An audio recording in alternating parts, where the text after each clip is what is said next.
The Academy Awards are coming soon, so as usual, it's time to predict what will win the big awards.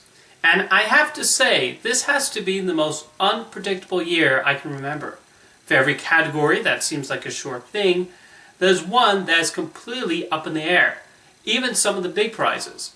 Even though I'm filming this a good 2 weeks before the show, my predictions could easily change as I'm watching the ceremony. Starting with the short films, I think The Phone Call has the star power to help elevate it to a win in the live-action short category.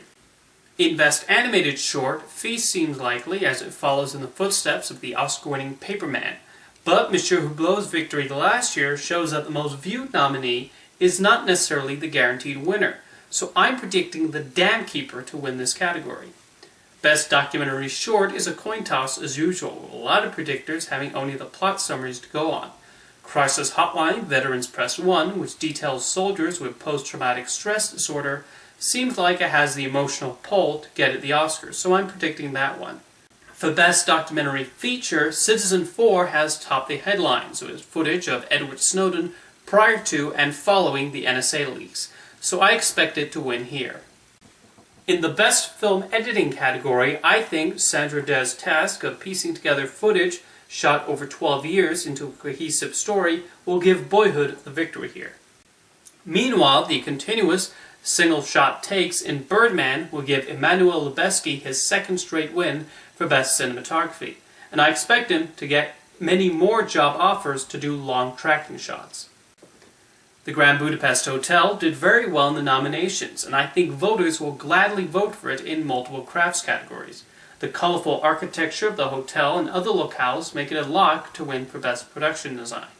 Similarly, the various outfits and uniforms worn by the characters will lead to a Best Costume Design victory. The aging of Tilda Swinton and the many mustaches will grab at the Best Makeup Award, and of his 2 Best Original Score nominations, I think Alexandre Desplat is most likely to win for his work in this film.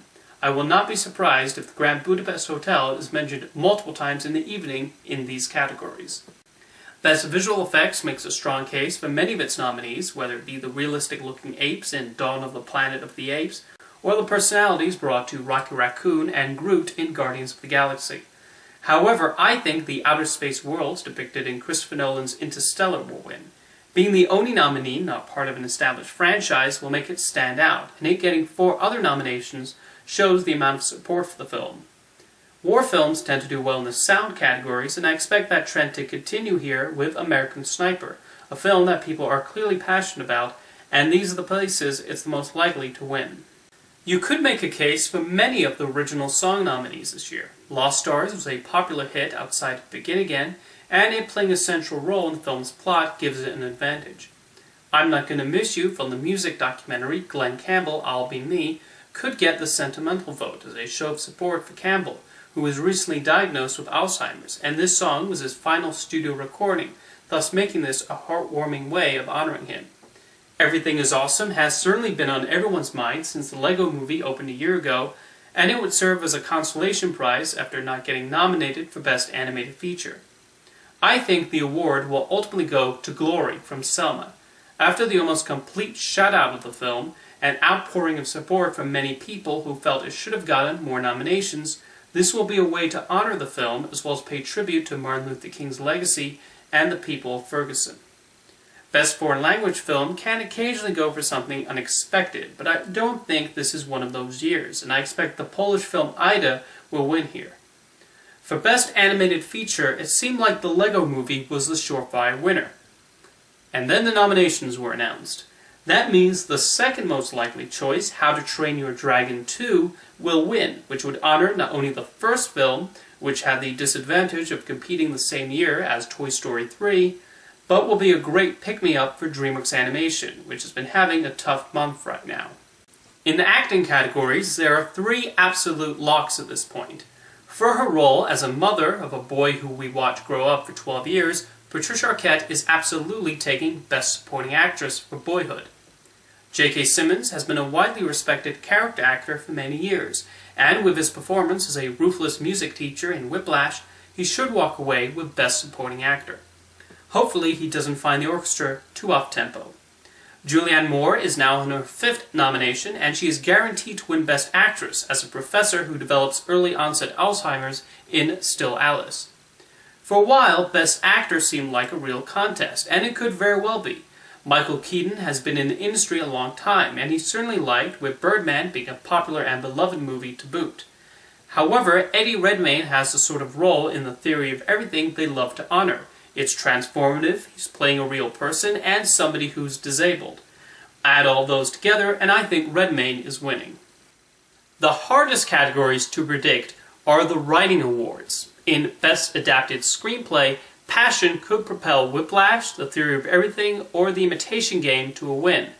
All three have very big chances of winning, as they certainly have their fans. But if I had to pick one, I would say it's The Imitation Game, as this is the only category I think has any real chance in. Best Original Screenplay is even tougher. Birdman has this satirical element that appeals to many, especially those in the industry who can relate to its themes. Boyhood has the 12-year narrative in its favor, and The Grand Budapest Hotel is a crowd-pleasing comedy. Add in the fact that these are all widely loved films by filmmakers who are respected and never won, and I imagine the vote tallies will be very close between them.